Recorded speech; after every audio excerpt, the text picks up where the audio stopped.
Today, we're uncovering some hidden gems in cannabis genetics. That's right. We're looking closely at Tsunami Seeds, using insights from NuggNotes. Yeah, trying to figure out what makes them noteworthy, especially since they keep a pretty low profile. That's the goal today, right? Exactly.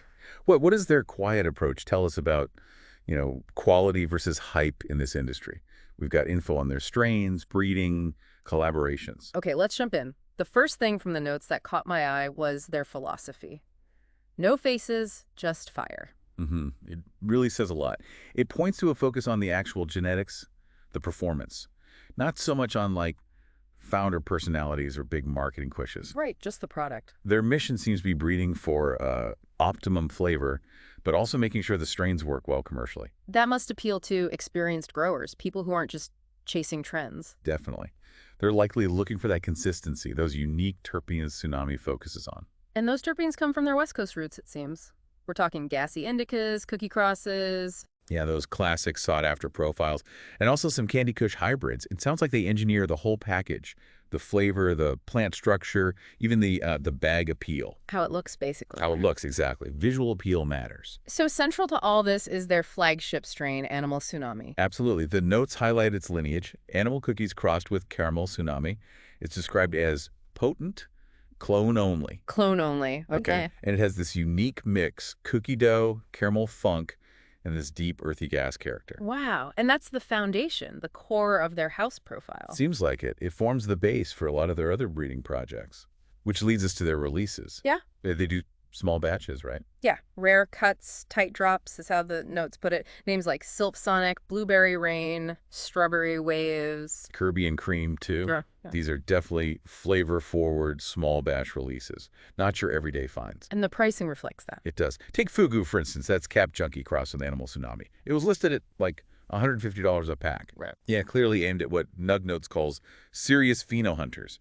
Growers really dedicated to finding those exceptional plants. And how do people even get these? The distribution seems controlled. Very deliberate. It's a digital-first approach, mainly. Seeds are sold online via their site, and a few select seed banks, usually in that $150 to $180 range. Okay. But for clones, it's DM only, direct message. Which just adds to that exclusive gotta have it vibe. Totally. It suggests a tighter circle for the clones, reinforcing that desirability, and their quality really shone through in another area, the collaboration with Masterball Melts. Ah, for solventless hash. That's a great way to showcase terpenes. Exactly. They wash strains like Blueberry Rain, Kirby and Cream, Strawberry Waves, Silk Sonic too. So it proved the potential of their genetics for extraction, showed off the flavor depth. Precisely. It's another kind of validation. And then there's the Jungle Boys connection. That's a pretty interesting story. How their strains sort of quietly made their way over there. Yeah, Caramel Tsunami and Animal Tsunami. Oh. Apparently Animal Tsunami got to them via CloudCap Seed Co. It wasn't some big corporate deal. More informal. Very.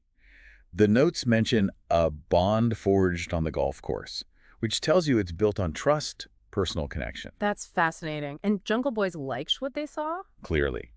They went on to hunt and run more Tsunami gear. Club 41, Fujiwara, Waves, Motor Rainbow Animal. Having a group like Jungle Boys run your strains, that's a huge stamp of approval. It really validates the breeder's quality, you'd think. Without a doubt, it ties back to their whole approach. Right, this quiet heat, cult-like appeal, no merch drops, no influencer hype. Just results. They seem positioned as a brand for growers who know what they want and value the substance over the noise. So wrapping this up, the big takeaway seems to be that Tsunami Seeds built this solid reputation purely on the strength of their genetics.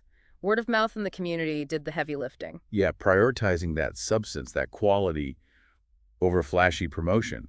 Their strains and collaborations basically speak for themselves. It really makes you wonder, doesn't it? In a world that feels so saturated with marketing hype everywhere you look, what other industries could maybe benefit from pulling back a bit, from focusing intensely on product excellence and letting reputation build more organically?